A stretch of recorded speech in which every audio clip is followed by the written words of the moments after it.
Shut up and sit down.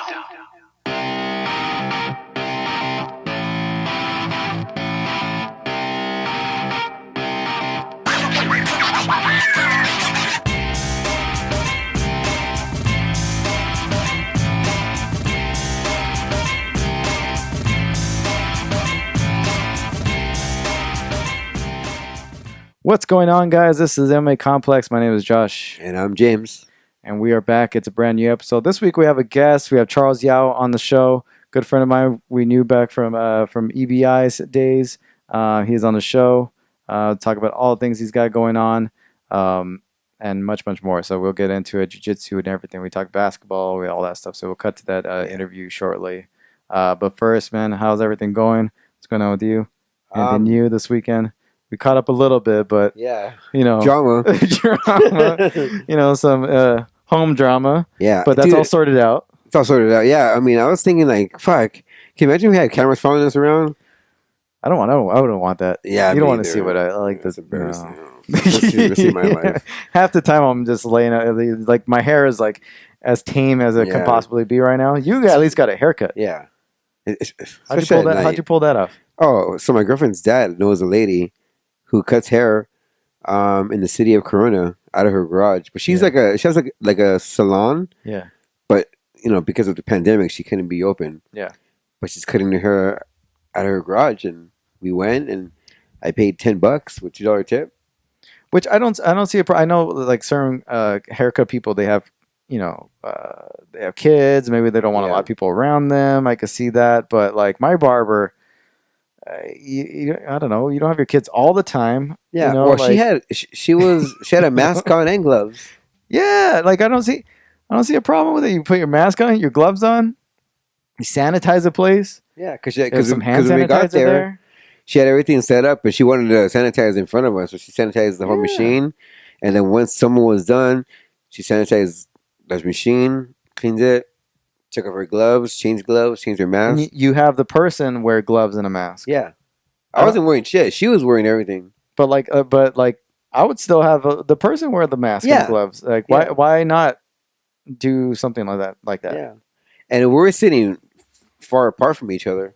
Like if I had the skill to cut hair, I'd be making money right now. Yeah, because I mean, a lot of these people, like my barber has 3 kids, but she's not making no money at all. Yeah, I don't get it. Maybe unemployment's giving them more money than they would. It's not worth the risk. No. Yeah, it's the crazy. stimulus. You got the Trump check. Mm-hmm. Did you get your Trump check?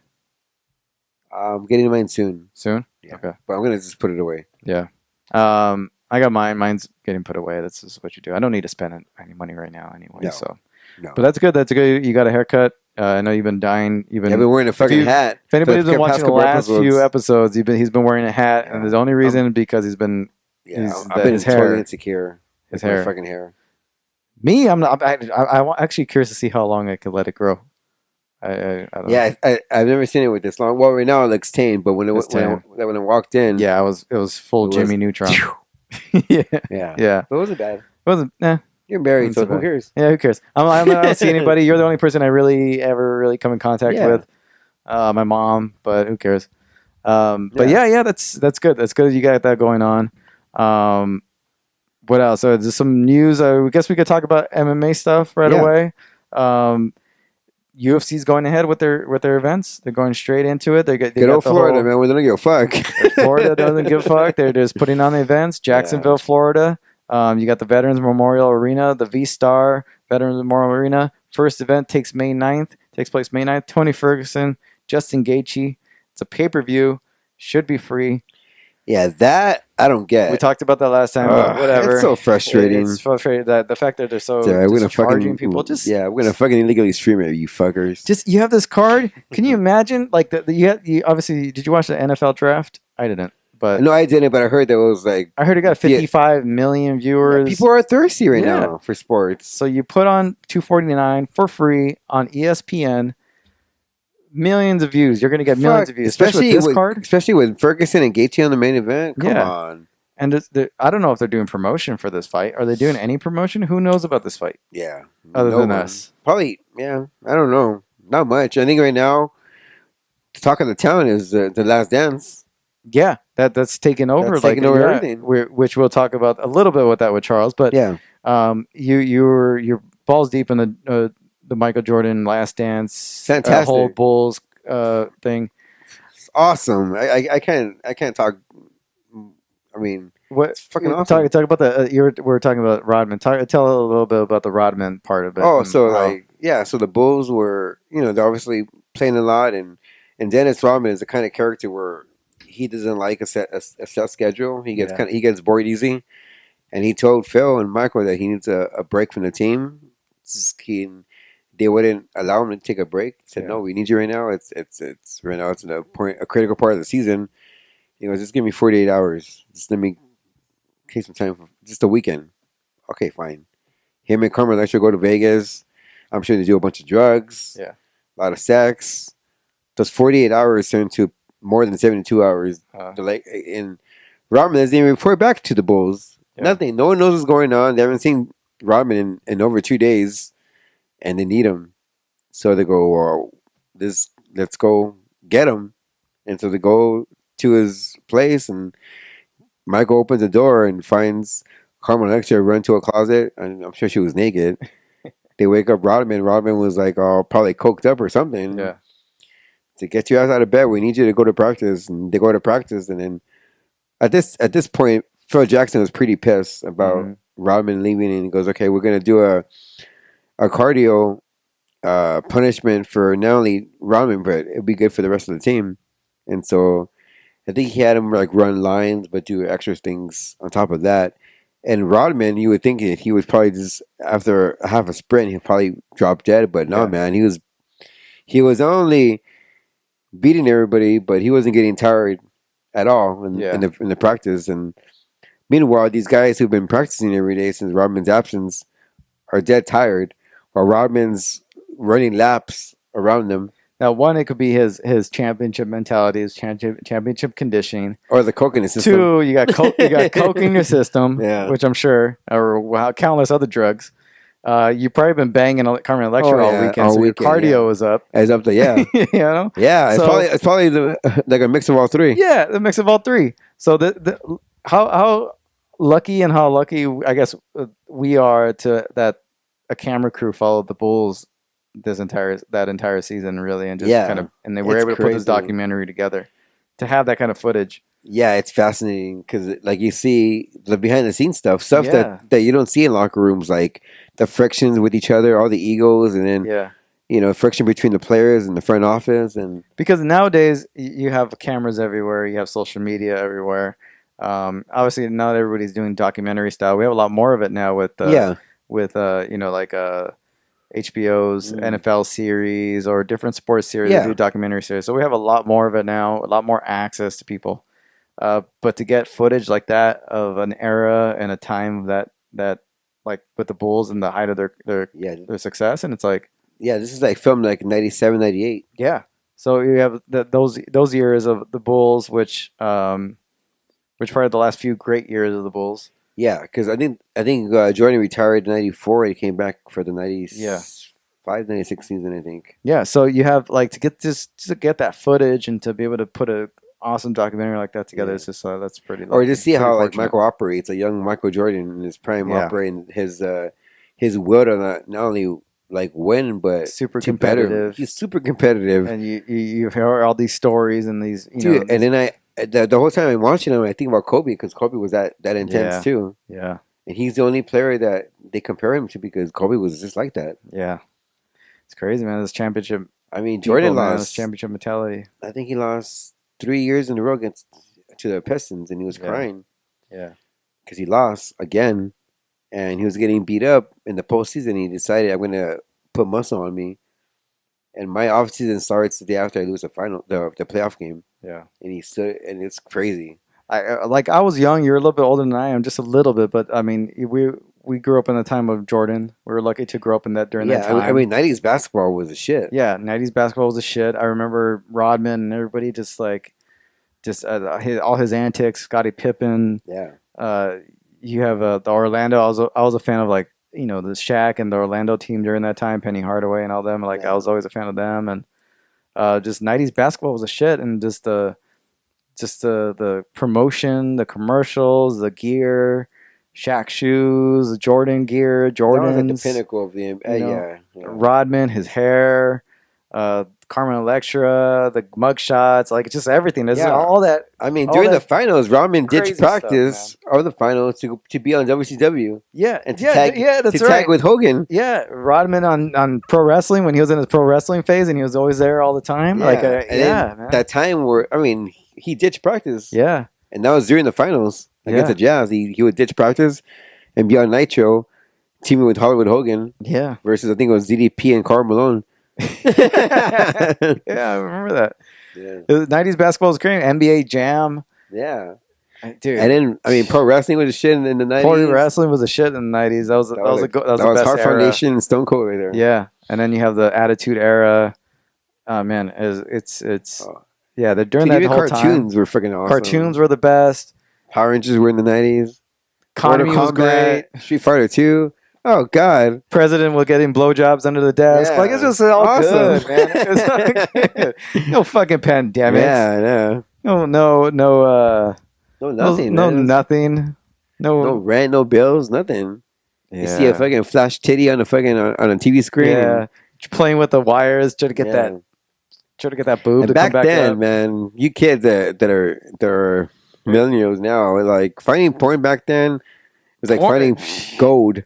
Gold, man. It's like finding gold. I remember walking in the alleys and finding a half torn page of a porn and taking it, put it in my pocket and save for later. I was always, I think everybody either had a black box at one point or knew somebody that had a black box, got those cable channels, got the porn channels. Yeah, I remember watching, my friend had a black box and I remember watching SummerSlam 94, Warren Hart versus Bret Hart in a steel cage match. Yeah. Good times, man. Yeah, it was a good era. It was a good, it's Fuck a long time ago, too. Yeah, but you ever run into kids that were like, oh, you have a lot of them like near you, but like the ones that are born like after that time? Yeah. Well, I think me and you lived through the 80s and 90s. Yeah. Yeah. It's crazy, man. It's kind of sad. It's sad. It's fucking sad. It's super sad, dude. Yeah. But yeah, man. Good times. Yeah, so you're watching that documentary. We'll get back to the MMA stuff, but yeah, highly recommend it. You know, like before we move on, I was watching The Simpsons the other day. No, I was playing the Simpsons video game. You know, the arcade game? Yeah. From The Simpsons? Yeah. And in the beginning of the credits, it shows each character and their name and their age. And it says Homer Simpson's 34. I'm fucking older than Homer Simpson. That's not sad. I lost my shit, but whatever. What was where'd you play the game at? How'd you play it? Like one of those nickel games. Okay, yeah. Yeah. That was there. They had it there? Yeah. Okay. Where was that at though? I know that they have like those there was one in Walmart. Armani, yeah. I know the Walmarts have like okay, was it recent or how before pandemic? It was post. I mean pre-pandemic. Okay. Cuz I know you can buy, those like arcade those 1-ups. I want those so bad. I know. I'm debating always which one to get. I want at least a couple of them, 2 of them. If I ever have like a I'm planning to buy a house maybe in the next year or so. A game room? But I want a game room, office. How much do those things cost? $200 to $300. It's not bad. But it's they're decent size and you could get a stand for them because I've on seen the shorter end. Yeah, I've seen people have it on YouTube. So yeah, and they have different ones. I've seen the turtle one. Which one would you get? Definitely a Street Fighter 2. Yeah, because they have Street Fighter. It has Street Fighter 2, has Street Fighter 2, and Street Fighter Alpha. I think on there. Probably probably Street Fighter I don't know. That's a good one though. The Street Fighter one's a good one. Yeah. Mortal Kombat. It has Mortal Kombat 1, 2, and 3. That'd be good. The Ninja Turtle would be good too. Ninja Turtles got. I think it's Turtles in Time. Yeah, and that's a good game. And then the arcade one was like the best one. The one that. I wouldn't mind getting the Double Dragon games. Yeah. Yeah. They had the Marvel. Marvel one's pretty good too. They have Marvel versus Capcom. Yeah, those are awesome. Those are good. A lot of good ones. I don't know if they have a Simpsons one. Do they have a Simpsons one yet? No, huh? I haven't seen it. I've seen the Turtles. I've seen the Street Fighter. They have different older games. They have like. I wouldn't mind getting Pac-Man. I always enjoy playing Pac-Man. Pac-Man's always good. I could get lost on and just play Pac-Man for a good solid hour. Same here. Yeah, and just get lost in trying to like beat it. Yeah. It's always good. It's just a lot funner when you have like an arc, like the stick. Yeah. Yeah. Yeah. I have my aunt. I always had like a family member. I had one or two family members recently, and in the past, I had some of those like ones you could sit down and play it. Okay. Oh, you know what? I remember I played it. It wasn't at the Nickel. It was at the LA County Fair. That was exhibit where they had, it was like a game exhibit, and they had it was set up like a 90s living room style. Yeah. And they had a bunch of arcade games for a quarter you can play. You can like walk around. They had like an old school 90s couch or the 90s television shit. And then they had like actual arcade games. Isn't it crazy how like even just media, how much has changed for us? Yeah. Especially because we grew up in the era of like MTV was just taking off. You know, you had TV still. You had to turn the dial. Like we had a like I was a kid early 90s. You know, you had the TV that you had to click. Well, mine, I was ghetto. We had two TVs. One, so the bottom TV, you couldn't see shit. You just only volume came out of it, and the one on top, you only could fucking see, but you couldn't hear anything. Yeah. So to have both things on at the same time, sync it up, both TVs, and then dial tone when we had. I remember like we had to use like a wrench to like change the channel like this. Yeah. Yeah. So some of my fucking friends came over. If that thing came off, it popped off. You had to use a little plier. Yeah, plier. A little plier to turn it. Yeah. So I had no friends come to my house because I don't want no one to see that shit. Yeah. No, we had a similar thing where like I think the or the Nintendo where like you get the cartridge and blow it and kind of hit it. Yeah. And then slam it down. Games, the cartridges and all that. Retro gaming has come back lately, but there was a time where that was it. Yeah, and it's hard to really go back and play a lot of those games and enjoy them as much as you did. Oh, before. I do. You do? Yeah. I don't get a chance to do it. I've been meaning to get into. Yeah, I've been meaning to get into like They had a really good Mega Man set on Xbox, and I was gonna download it. It's just I like those type of games. Or even like being on a phone, man. Like do you remember that was in high school, which I know I'm gonna be 35 this year.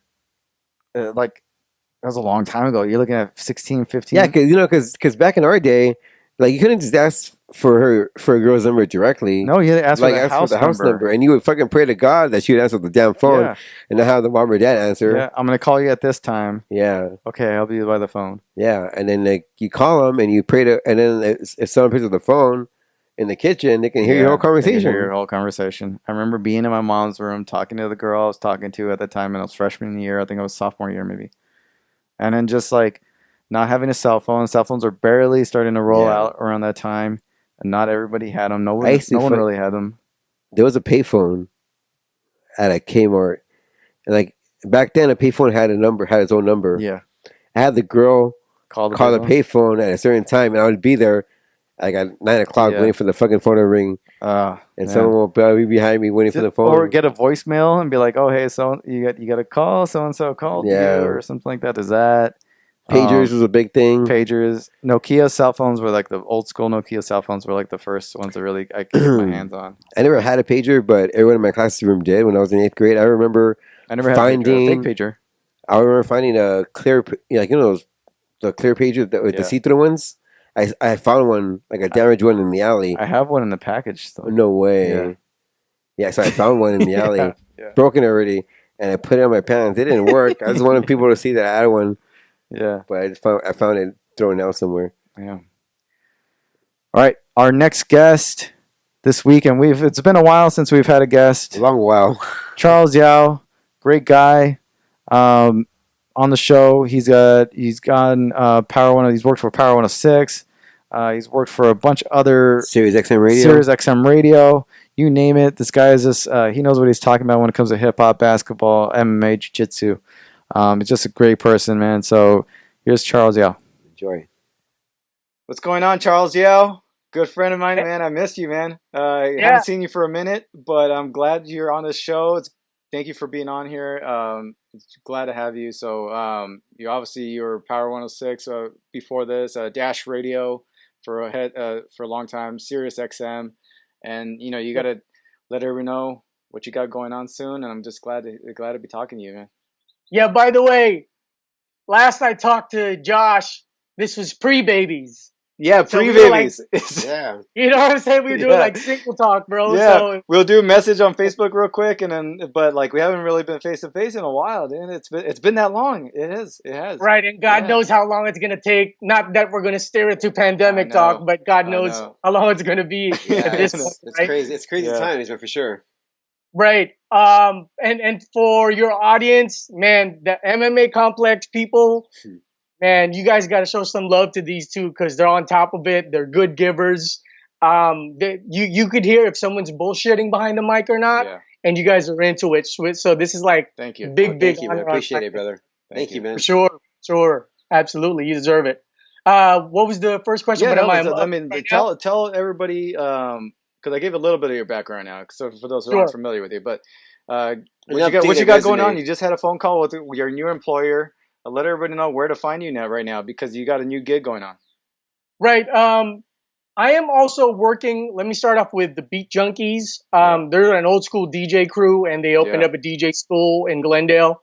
So I'm helping Rhett Matic with creating content for BeatJunkie Radio. Nice. So that's the first gig, and what we're trying to do with that is make sure older heads and younger heads combine ears for music, so that way if it's just dope, you listen to it. Yeah. Mm. So that's the first gig. So we're exploring like Brazilian baile funk to like new like down tempo electronic to like what's dope instrumental hip hop. So we're really happy about the kids. Yeah. That's that awesome. Are like, yeah. that's fantastic. So I'm honored to be on that. I got hired back in September with this podcast network called Bleav, and I'm in talks with another network for a basketball podcast. But Bleav is spelled BLEAV, Bleav Podcast Network, and I'm trying to cover all the martial arts, like before this grappling blow up. Yeah. The explosion. The explosion that's going on There's right a now. lot of people who were delving on the trapping range or the clinch ranges.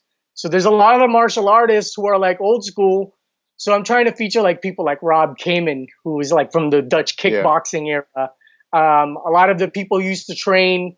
I just recently interviewed this Mexican dude and the Spaniard dude who trained in Filipino martial arts, just stick and knife fight. It's interesting.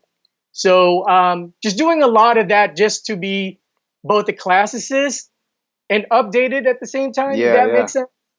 Yeah, so I'm really excited with that. And then hopefully because I'm a hoop head, hopefully the basketball podcast is up next. Yeah. That's awesome. It's kind of like a martial art, like university almost.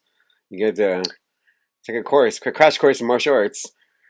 Yeah, and it's just, I'm not sure what ethnic background you guys are, but there's so much I'm a burrito. beforehand. You're white and well, it depends on the inside of the burrito. But there's so much lineage between our heritage. Yeah. Like I'm sure with Latinos, I know this is prevalent. The darker Latinos, they're the Indios, right? Yeah. The lighter ones, they're the güeritos. Yeah. So that creates like That's an us. influence in martial arts. Yeah. Yeah. Right. Yeah. But I'm sure you guys get down like anyone. Then You know what I'm Filipinos saying? are like our Asian brothers, or they're Filipinos. Oh yeah, man. Yeah. We're the spice trade folks. Yeah, exactly. Yeah. You know what I'm saying? You are now Catholic. Yeah. Yeah. You know what I'm saying? So just how we met at EBI. Do you remember which one it was? Which EBI we met at? I forgot. Nope. It was at Muscle Farm Fitness. It was a really cool setup that they had there. A lot of people in the house. You had Bruce Buffer. You had Mike Brown. You had a bunch of people. I remember the scene there, and that's where I met you. And then I met you, and then we were talking, and I could see your love for jiu-jitsu. In this show, we're gonna definitely feature, if it's with your permission, the footage that you sent me, and we could show a little bit of the people watching what you're working on. And in terms of the footage that you sent me, tell me how that all came about. What brought you to kind of put that together? I see you had some really good, you have some big names in there, and just the footage is just amazing. It's really crisp and clean. It's just how that came about, and what's your thought process behind it? Basically, in tweet form, because it might be too long. My dad got sick in 2016. Oh, wow. Oh, 2015. So I had to fly back to Manila, Philippines. Took care of him. He passed away in 2016. Sorry. Yeah, no problem. All of the late part of 2016, I took care of like the extrajudicial process, the closing of accounts, and we're the second family. So you can imagine Philippine law about Catholicism is a bunch of bullshit. Yeah. So that was all of 2017 already. And then 2018, when I was going to move my mom out here, she snapped her finger. Literally, No. I mean, broke her femur. Why am I saying femur? She broke her femur in half, like a clean break. Yeah. So you can imagine, and I just moved back in the U.S. in 2019 of August. So you can imagine the creative blue balls Yeah. from handling all that, quitting work. And no disrespect if you both had kids, but thank God I didn't have a family or kids. Yeah. Because otherwise, Yeah. I don't know I what would get have you. happened. I get you. And thank God I'm half Chinese, because if I was all Filipino, I spent all my money. I wouldn't have money. Yeah. You know what I'm saying? Yeah. So what actually brought me to the filming of this process is kind of like with anything, which we'll talk off mic. Maybe I can put you guys on a good blast for the network. Yeah. Yeah. Is you want to progress Yeah. all the time. You want to fucking push it. Right. You know, because you stare at it, you assess. There's two things you could do. You can overthink, or overthink and then push through. Yeah. Mhm. Right? Mhm. So with that, I decided, you know what?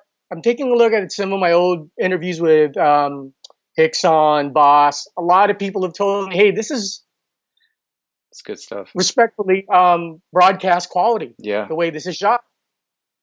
And I said, well, that's because I use people who are on TV. Yeah. And my next level was, at that time, was what was blowing up was Netflix. So, and like Netflix is kind of like this hidden thing. It's like being an actor. Oh, you need 3 vouchers to become SAG. But how do you get the 3 vouchers? Well, normally you're SAG if you get a voucher. Yeah. Yeah. So with Netflix, they don't accept submissions.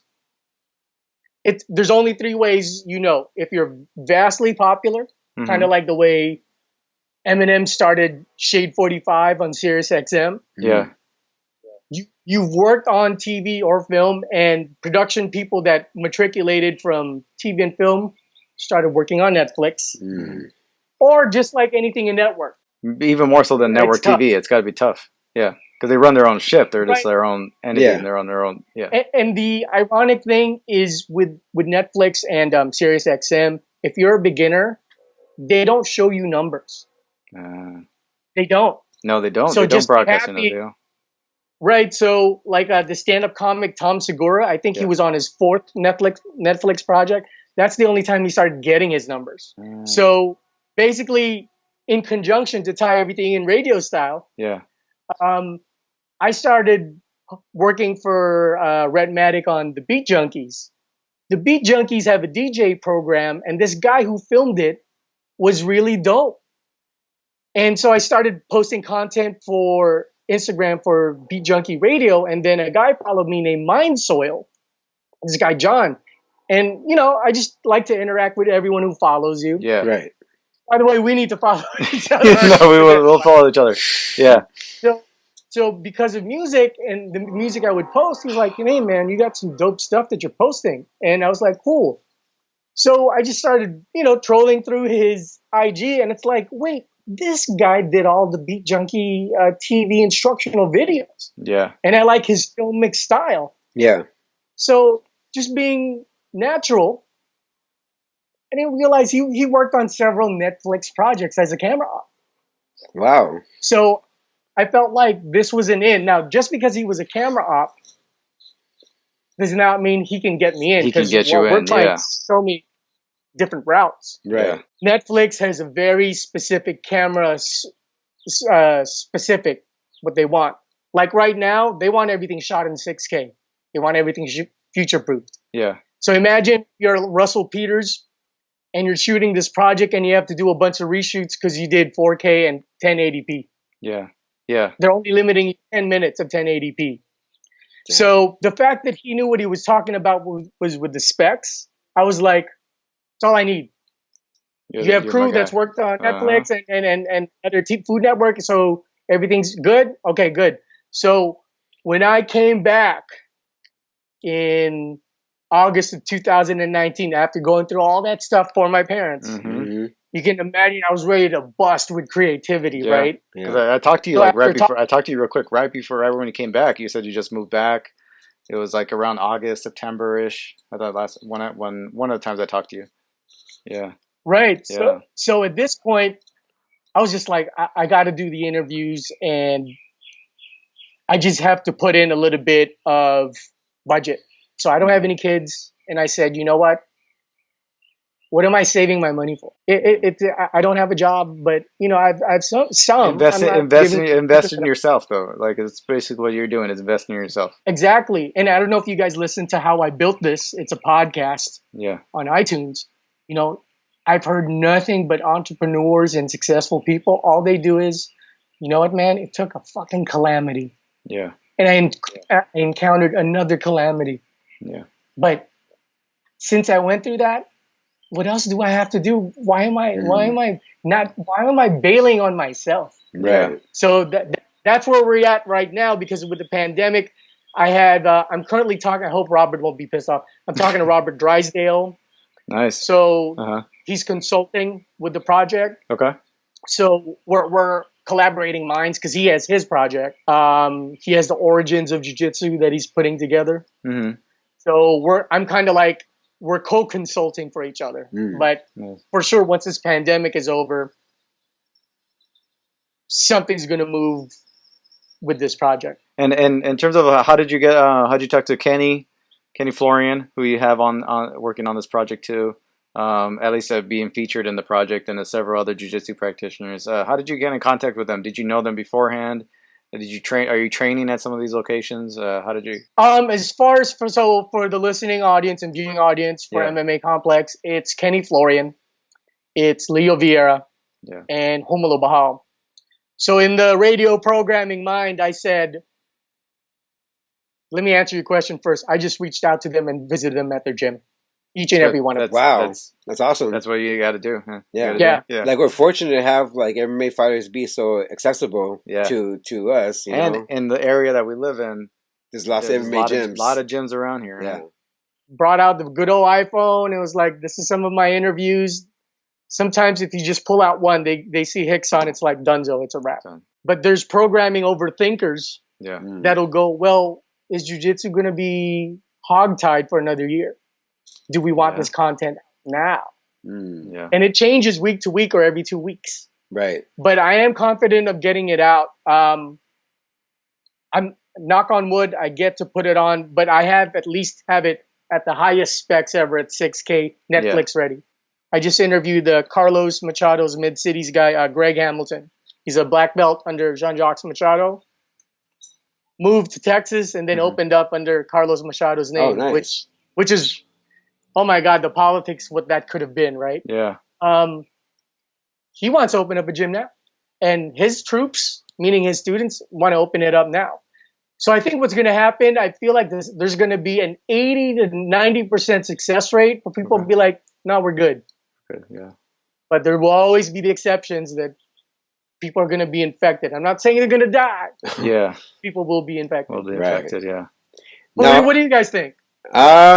To be on-air talent, and let me toss it back to you guys. I think as far as jiu-jitsu is concerned, I think they're able to put on events, small gatherings, with no audience. Well, even just a small number of audience, 50 to 150, less than 200 max or whatever, that would be like the number that they would probably end up starting with for the rest of the year. And then see how it goes. I mean, really, we're just waiting on a treatment at least, And that's going to be like another year before that happens. Vaccine's one thing, but a treatment, as long as there's like some medication they could give you, or they figure out what will help if you get infected, and it's a serious turn, I think then that comes in. I think we'll bounce back to normal pretty quick once that comes around. I think also like they can start doing fever testing and do it that way. Yeah, and then how much, I don't know. I don't know the liability that a lot of companies, big names, are going to want to take, because I know the UFC, I guess, in terms of MMA, they're going to do, crowdless events for the rest of the year, but they're going to put on events. So I don't know. Yeah, I feel like the pecking order is cure, antibodies, because with antibodies, it's a case of Charles is diabetic, Josh is asthmatic, but let's just create something in general to fight. And then vaccine is third, because vaccine, it could be like a year and a half, 2 years. Yeah.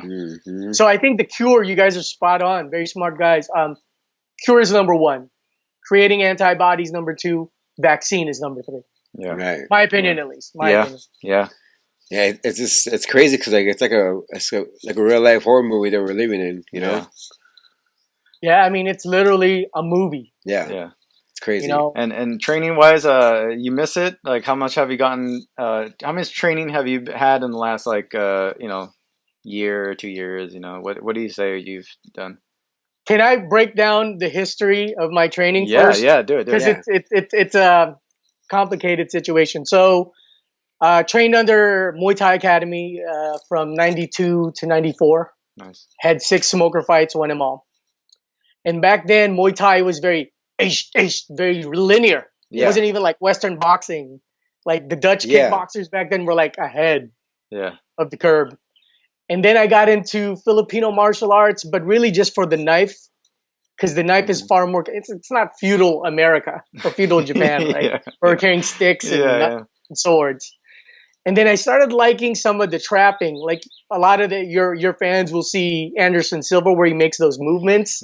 Those are all trapping movements from Jeet Kune Do, from Wing Chun and Kali, where you're stopping a limb versus the fist. Yeah.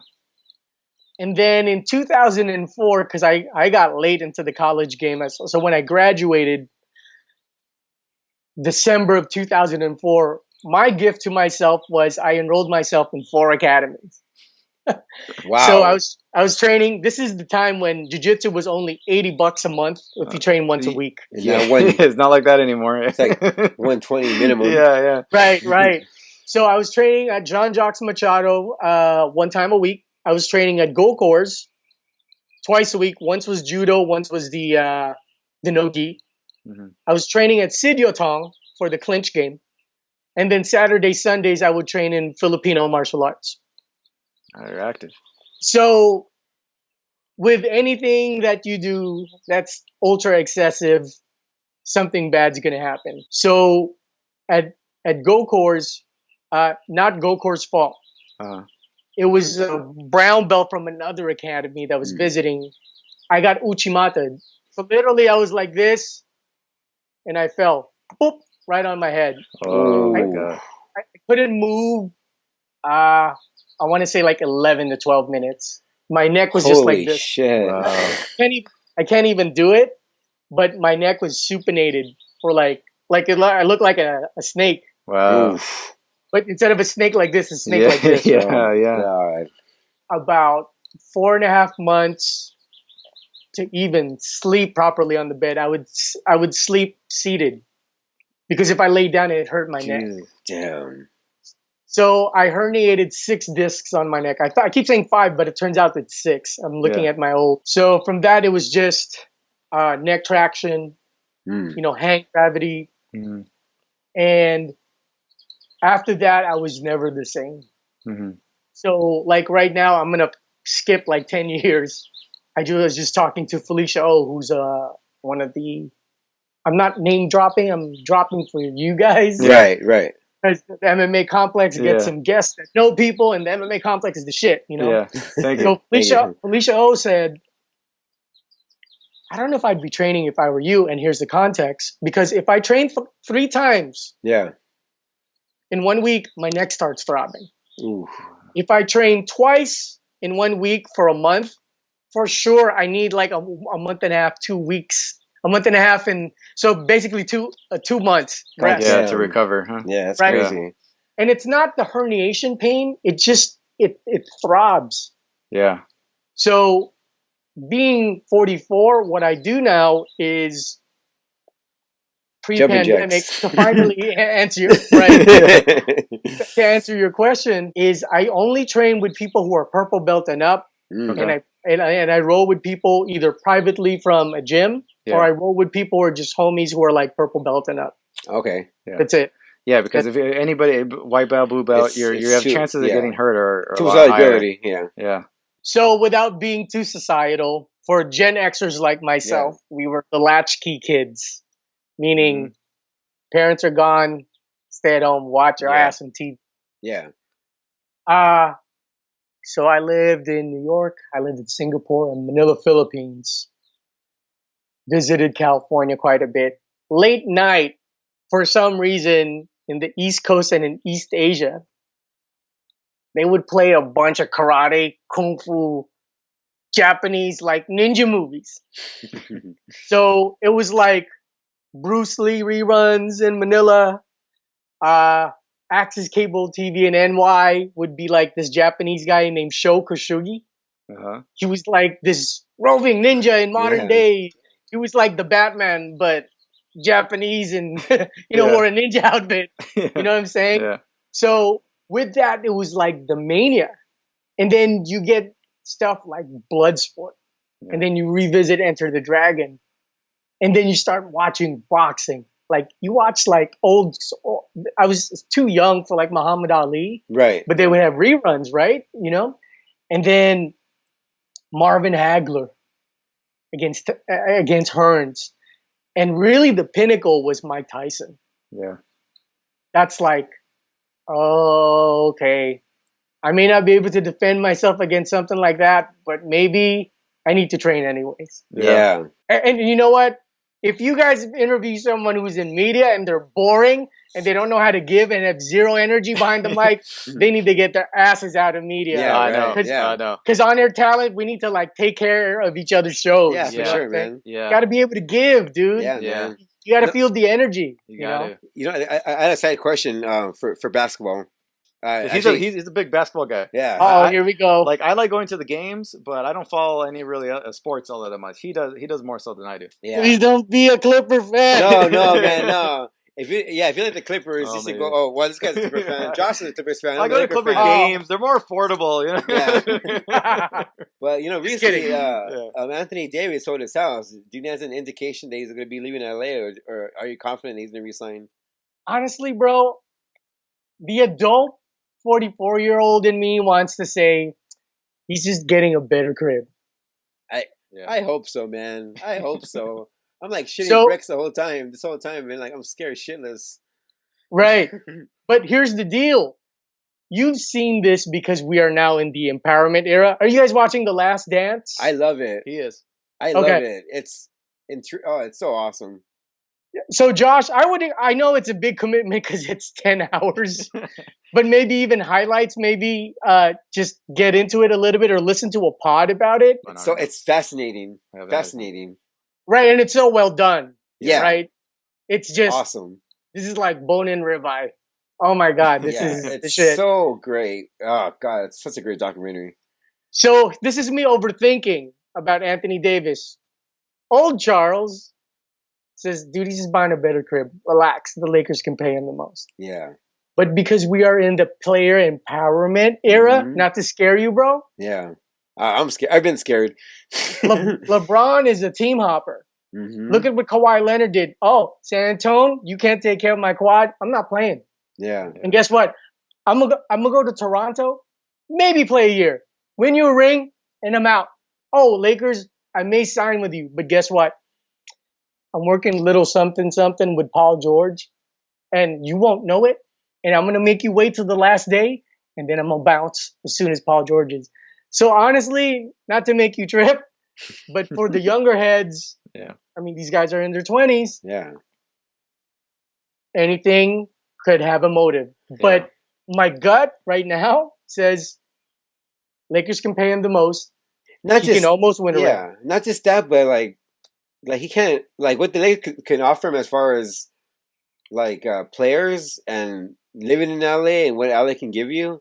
I mean, there's no market out there like LA. So why would he want to go anywhere else? He has his best chance of winning the championship with the Lakers, in my opinion. And if they can trade a couple of players for a third star, like legit third star, it's a wrap, dude. Yeah. I love Kuzma, but man, like he's to step it up. Yeah, and you're dyeing your hair. I see your hand on an Instagram model's ass. He's just You're begging young starting, chicks. right? That's it, man. And you're starting to dress like you're He's a almost like a Russian pop house star, right? DJ. He's like a pop star more than he is an NBA player. Yeah, man. It's just like, dude, just play. Yeah. Just hoop, dude. Just hoop, man. Yeah, for sure. Sorry, not to go No, tangent. all good. No, about the NBA, and we'll go on the Corona thing. What do you think the season? How do you think the season's gonna go? Current situation. What are your hopes for? What are your expectations for it?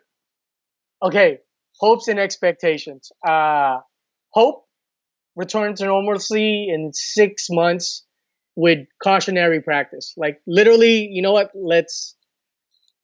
I hate to say this, but maybe let's wait till the end of May to we start letting it out. And then people who are older, stay your ass at the house. Yeah. People who are in endangered careers, here's a cautionary list for you to handle. Yeah. So that's hope. 6 months, we're good. All right, so I mean, just to wrap this whole thing up, it was great talking to you, man. Just give everybody a little bit how to follow you on social media if you got any presence on there, and where to get you, where to get a hold of you, and just I know you got other projects coming up, and where to get in touch and to find that stuff. So sure, everything is at Plug12 PLUGONETWO. That's homage to De La Soul because they were like awesome. Yeah. Have you checked out Hip Hop Evolution on Netflix? Do you like that show? I fucking love that thing. I love that show. I love that it's show. It's so well done, dude. Yeah. And Shad is Canadian, which I thought a lot of MCs were going to be for a little bit. It's like, get some from New York or LA or at least, someone from the South. But nah, he did it up right, dude. Yeah. I love that show. But it's at Plug12. I'm everywhere. iTunes, SoundCloud. But basically, I have a website called plug12.com that has all the links for YouTube, Twitter, Instagram, Facebook. Everything's all in there. I'm really interactive, and I just moved back in August, just got a new job in September and started in January, and then the pandemic hits. Yeah. So I'm definitely available to collaborate, work with folks. Let's do it, man. Let's work on some stuff in the future, man. Let's get something going. Yeah, for sure, man. Yeah. And shout out to the MMA community, your followers. I always feel like you guys are really interested, and I feel that behind when I have my headphones on if I'm not looking. You know what I'm saying? Yeah. So you guys do a really good job. Thank you for that, man. Appreciate it. Thank you. No, well deserved, dude. Well deserved. Yeah, thanks, man. Yeah, thanks for your time, man. And it was really enjoyable to talk to you. I wish something but the best for you, and we look forward to working with you in the future, man. We'll stay in touch, man. Yeah, we'll be like Brendan Schaub, Joe Rogan. You know, they have a network, right? Yeah, why not? Why not? You just got to build. For sure, and man. You just got to filter out. If you hate, then they got no time for you. All right, man. Well, much love and respect for you, man. All right, man. You take care. You stay safe. Likewise. All right, man. See ya. See ya, man. Take care. Bye. And that was Charles Yao. Thank you for coming on, Charles, man. We're looking forward to working with you and seeing hopefully catching up in the future. We'll be having him back on the show again at some point. For sure. Yeah, but it was just crazy, man, how we kind of lived through everything. The pager, cell phone, the evolution of like the internet. I remember like AOL, man, and the chat room. Yeah, like the internet before like it didn't really come into homes. Like we grew up in the time where the internet and computers was a common thing to find in a home. And I remember getting our first computer, early 90s. It was a compact computer. I remember playing, computer games like Doom. Yeah, American Online, man. The fucking American Online. The dial tone. Yeah. AOL. Yeah. I remember that. Like you couldn't use a phone. And it's crazy how like you remember how things change so quick, because you don't feel that old. We don't feel that old. We're not that old, but so much has changed since then. Like, it's crazy. More technology, just TV, technology, media, the culture. I mean, just so many things have changed, especially with technology. It grew rapidly, and just the way things are in terms of. Pop culture is Netflix. Yeah. I mean, Netflix. I remember Netflix first came out and streaming, and it was just like it's crazy. It's crazy how that kind of took off, and social media. I mean, who watches cable anymore? You know? Yeah, yeah, yeah. And in social media, like my parents just cut the cord. They're not. They don't have cable anymore. So they just finally got rid of cable. That's it. No more cables. Done. It's crazy, man. Crazy how things change. Yeah, it's crazy. Yeah, it is crazy. Now let's get back to some MMA. May 9th, it's officially going down.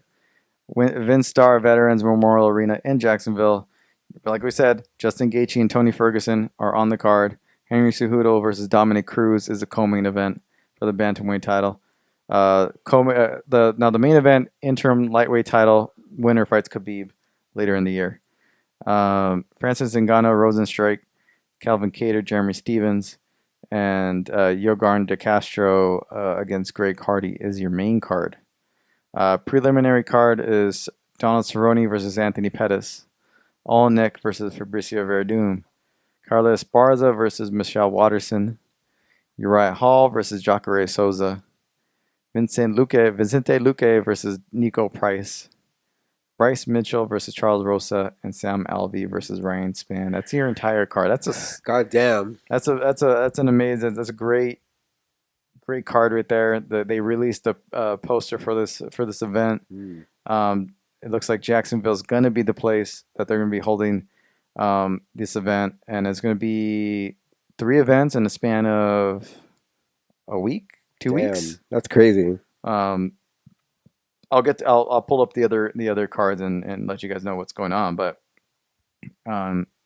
this is where Jacksonville is going to be, where it's going to take place initially, and they're going to move to Vegas, and then Fight Island is still going to be the case because a lot of countries, outside of the U.S. are still shut down, and if travel is still an issue. I think it's a sick card, man. I think it's I mean, considering the break that we've had, I mean, it has to be a stat card. Yeah. I don't really agree with the pay-per-view, like a pay scale behind it, but as far as the fight score, I think the quality of fights, to have Pettis and Cerrone headline the prelims, it says a lot about what the rest of the card's going to be like. Yeah. The other 3 events are going to still be held there. You have May 13th is Anthony Smith versus Glover Teixeira. And May 16th is Overeem versus Walt Harris. So those are your 3 cards in the span of a week or so. A lot of stuff for us, at least, to cover. I don't think they released the full cards just yet for those. For those just the headliners, right? We just have the headliners for now at this point. But Anthony Smith, Glover Teixeira, I mean, that's a great fight. I don't know how Anthony Smith's going to do it, especially with the pandemic, and then you got his home break-in that he had just recently. Yeah, that's right. He just had a fight, so it's going to be his second fight in 2 months. Oh my god. You have Overeem versus Walt Harris, who I don't even understand how Walt Harris is even going to go through this. I mean, I can't believe it. He had the loss of his stepdaughter, who was not that long. That was only in the beginning of the year, and then you have this whole pandemic that's shut down the country, and then you got to go and fight a guy like Overeem, and get back. That normal. Sucks. That's a rough patch right there. That's a rough patch. That's a rough 6 months for him. Those cards make you happy? Those 3 main events, or just any fights in general make? I think right now I'm just thirsty for anything. But those 3 main events are really intriguing, especially the Anthony Smith one. Yeah. Now, let's say Gaethje wins against Tony Ferguson, moves on to fight Khabib. What do you give his chances are to? I give a good chance of him beating Khabib. I think so too, huh? I think he has the ability to show up. Yeah, in this fight and really give him trouble. I think most people underestimate Gaethje's wrestling. Yeah, because he doesn't use it often. But I think I put money on his wrestling against Khabib's. Yeah, and especially he doesn't show it a lot. He's a big guy who hits really hard. Yeah, he's not awkward too, and he'll fight Khabib with pressure. Yeah, very calm, and also himself very calm under pressure. Will take it to Khabib, and I don't see him getting flustered in any way. No, I see Khabib being overwhelmed with Gaethje's pressure. It's gonna be a very interesting clash of. The only thing I can see is Khabib doing what Khabib does best, and if he is able to take down Gaethje, hold him down. Yeah. That's the only thing. Yeah. No, I agree with that. I just feel like he's probably the best fighter to give Khabib a hard time. For me, especially with his size and his power. Mm-hmm. And that's why I think his power, people are underestimating, because I can see him, let's say, I know Tony's dynamic, he's a big guy himself, but he does take shots.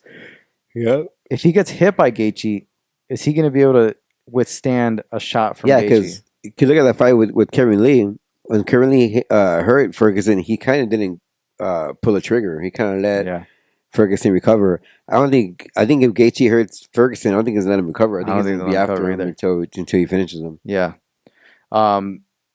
Now let's get away from the UFC real quick, because we're going to obviously talk about it next week once the event gets closer. The PFL recently went out and said that they're going to start paying their fighters monthly stipends.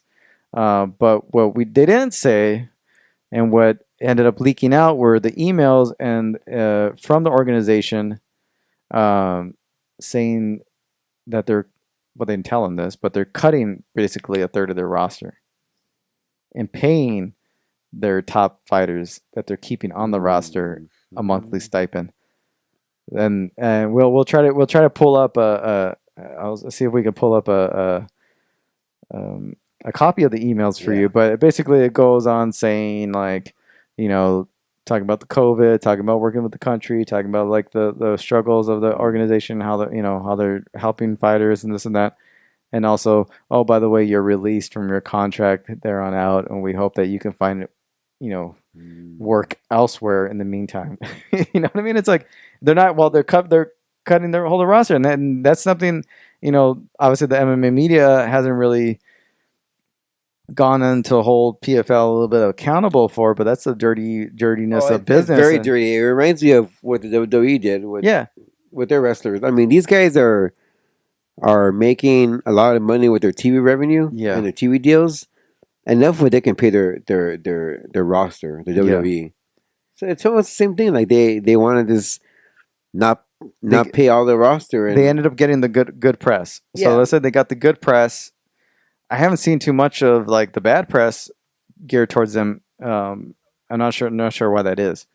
But that's the little secret. Yeah. On the side, the details, small details, fine print. Yeah, it's dirty. I mean, it doesn't make them look good at all. But for the competitors like Bellator and the UFC, they're gonna be able to sign all these guys. Yeah, which you have a bunch of free agents that are basically in the market, and the UFC's planning on putting events with the limitations that the travel is giving them. They could pick up a lot of PFL fighters and put them on the roster and put them on events, because UFC is going to be holding events, and they're going to be looking for talent, at least in the US. Yeah. So you got a lot of people that are going to be calling up the UFC looking for fights, and I'm sure I think they might get them. Yeah, definitely. Talking about releases, and you brought up the WWE releasing people. Cain Velasquez just got released by the WWE. This is a company-wide budget cut. Now, Vince McMahon and the XFL just filed for bankruptcy. That's pretty much the entire 2020 season is done. Who knows if they're even going to come back? Yeah. No, they're not. I mean, Vince fucked up again. I don't even know why he brought it back. Yeah, no one wants to see two NFL.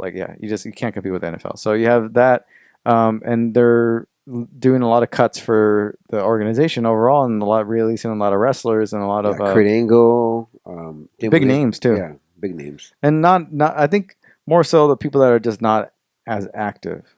Cain is not a very active individual right now, right? No, but they did release some of their big stars though.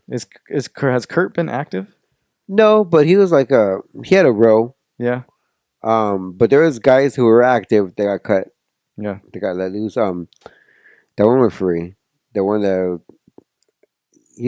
there's two of them. There's Earl Hefner was one of them that we know doesn't work for them anymore. But there was another one, he's like a white. What's his name? I don't know. But he's a pretty famous referee that was doing that. Pretty much took over Hefner's job. Okay. As far as refereeing the big matches, he got let go. And he got let go too. Yeah. Okay.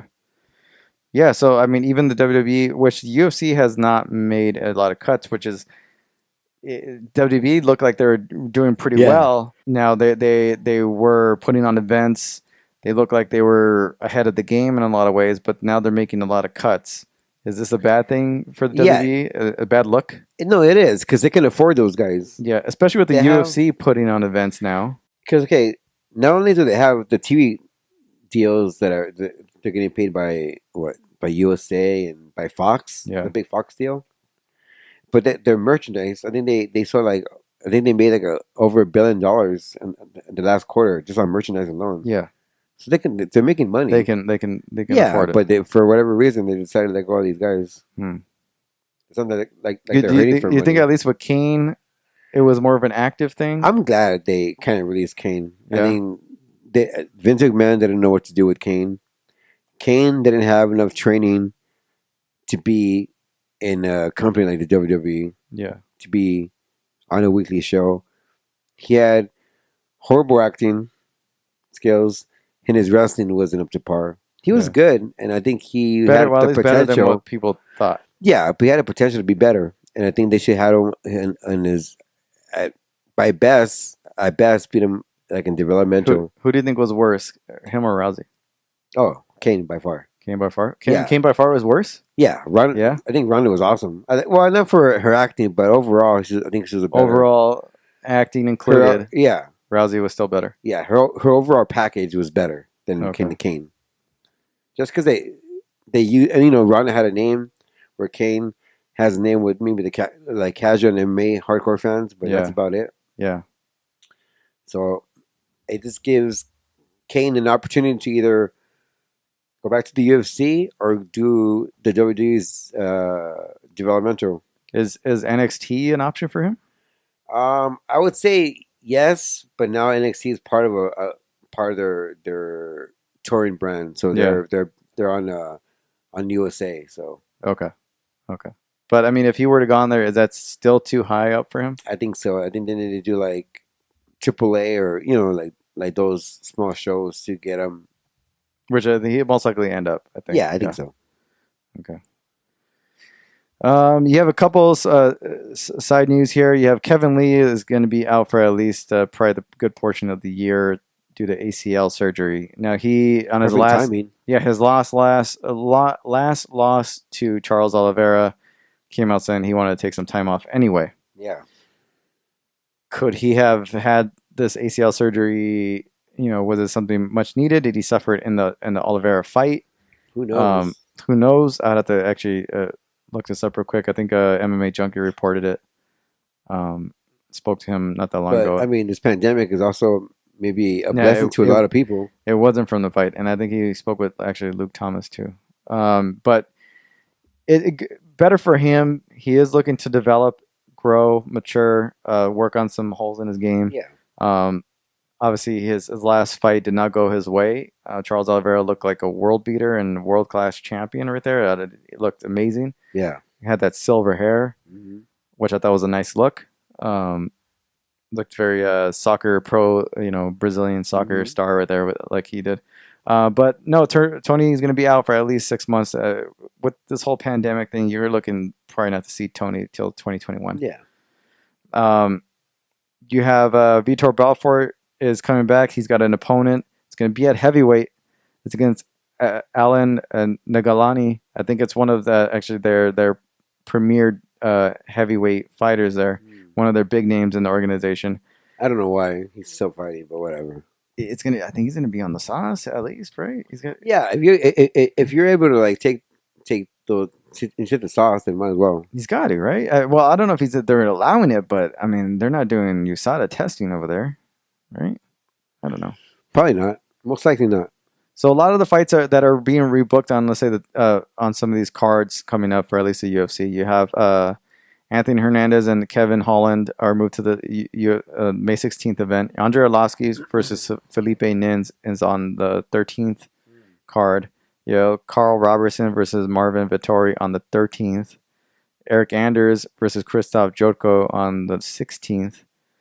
And then you have those are some of the most recent moves and additions to some of these cards. Scott Coker came out recently saying that for one of the next Bellator fights, whenever they're able to put it back on, they're looking at matching up Michael Page with Lorenz Larkin, and that's an interesting, a really good fight. Yeah, and they're looking at that for it to be a headlining fight.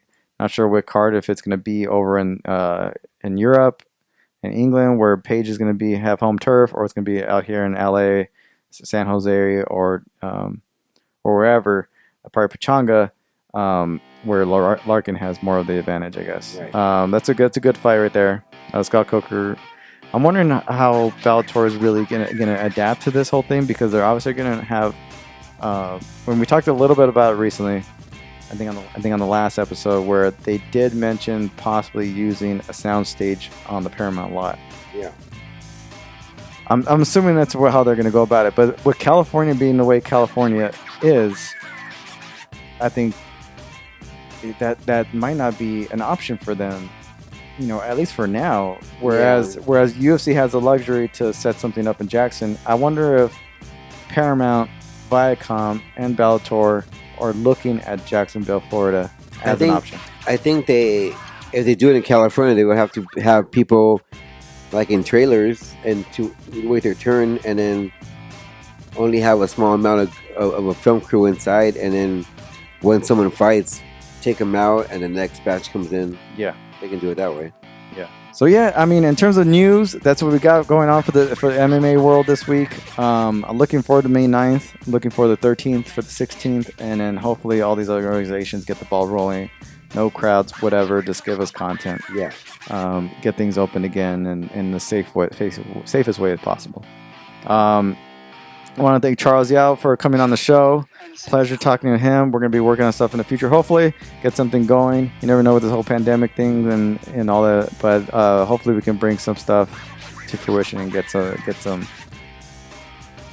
unite some forces and get this thing going and work on some fun stuff. So until then, catch you guys next week.